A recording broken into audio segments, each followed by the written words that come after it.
1 year before வந்து எல்லாமே ரசாயன உரத்தில் தான் பண்ணிகிட்ருக்குறேங்க. நாங்கள் எடுக்கிற விவசாயம் வந்து சரியில்லை.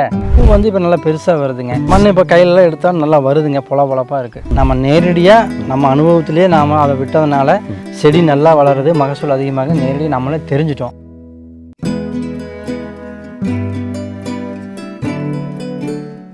அனைவருக்கும் வணக்கம். நாங்கள் இன்றைக்கி வந்து தமிழ்நாடு மாநிலம் ஈரோடு மாவட்டம் சித்தமங்கலம் வட்டத்தில் புதூர் கிராமத்தில் நம்ம விவசாய நண்பர்கள் ஒரு தோட்டத்தில் இருக்கிற சார் மூலமாக அவருடைய முகவரிக்கு எடுத்து தெரிந்து கொள்ளலாம். இந்த காலனுக்கு சார் அவர் எடுக்கிறேன். சார் வணக்கம் சார். வணக்கம் சார். உங்களுடைய முகவரி சொல்லுங்கள் சார். சத்தியமங்கலம் வட்டம் விக்கிரநாயகபுரம் கிராமத்துலேருந்து பாலசுப்ரமணியம். Okay, super. சார் எத்தனை ஏக்கர் பூமி வந்து விவசாயம் பண்ணிகிட்டு இருக்குது, என்னென்ன வெள்ளாமை பண்ணிட்டுருக்குங்க சார்? சரி, 6 ஏக்கர் பண்ணிகிட்ருக்குறோம்.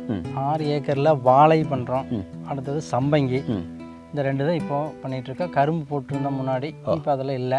ஓகே, இப்போ வாழையும் சம்பங்கி மட்டும் அட் ப்ரெசென்ட்டில் பண்ணிகிட்ருக்கோம். இப்போ வந்து எந்த முறையில் விவசாயம் பண்ணிகிட்ருக்குங்க சார்? இதுக்கு முன்னாடி எந்த முறையில் பண்ணிகிட்டு இருந்தீங்க சார்?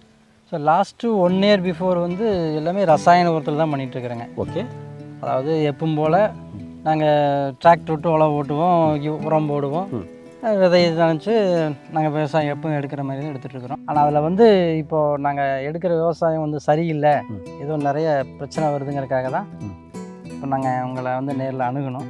நீங்கள் வந்து அணுகுனது இப்போ பார்த்ததில் இப்போ சம்பங்கி, இப்போ நான் நிற்கிற காட்டில் வந்து இந்த சம்பங்கி வந்து இப்போ இதுக்கு முன்னாடி வரைக்கும் நாங்கள் ரசாயன உரத்தை தான் பண்ணிகிட்டு இருந்தோம். அது நிறையா வந்து டிஃபெக்டிவ் இருந்ததுங்க, செடி நல்லா வளரலை.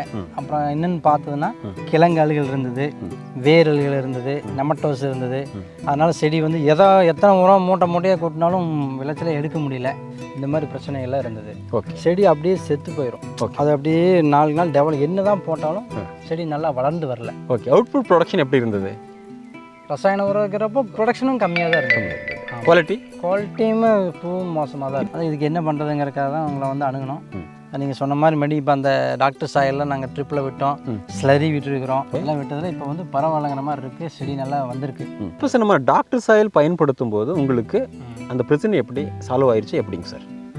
டாக்டர் சாயில் இப்போ கொடுத்ததுக்கு பின்னாடிங்க அந்த கிழங்கு அழுகல் வந்து இப்போ இல்லை. ஓகே, கிழங்குகள் வேரில் வந்து புது வேர் விடுறக்க ஆரம்பிச்சிச்சு. சூப்பர். நல்லா அந்த வெள்ளையாக வேர் வந்து நல்லா சுற்றி வரும், நல்லா வருது கிழங்குல. அப்புறம் நெமட்டோஸ் கிடையாது. இப்போ செடி இப்போ தான் நல்லா தளவு எடுத்து நல்ல ஆரோக்கியம் வளர்ந்துட்டுருக்கு செடி. Okay sir. பூவோட குவாலிட்டி எப்படி இருக்கும் சார்? இப்போ பூ வந்து இப்போ நல்லா பெருசாக வருதுங்க. பூ வந்து எண்ணிக்கையும் அதிகமாக இருக்குது. கவுண்டிங் இந்த மாதிரி ஒரு பெல்ட்ஸில் எடுத்தோம்னா, ஒரு குச்சியில் எடுத்தோம்னா பூவோட எண்ணிக்கை அதிகம்.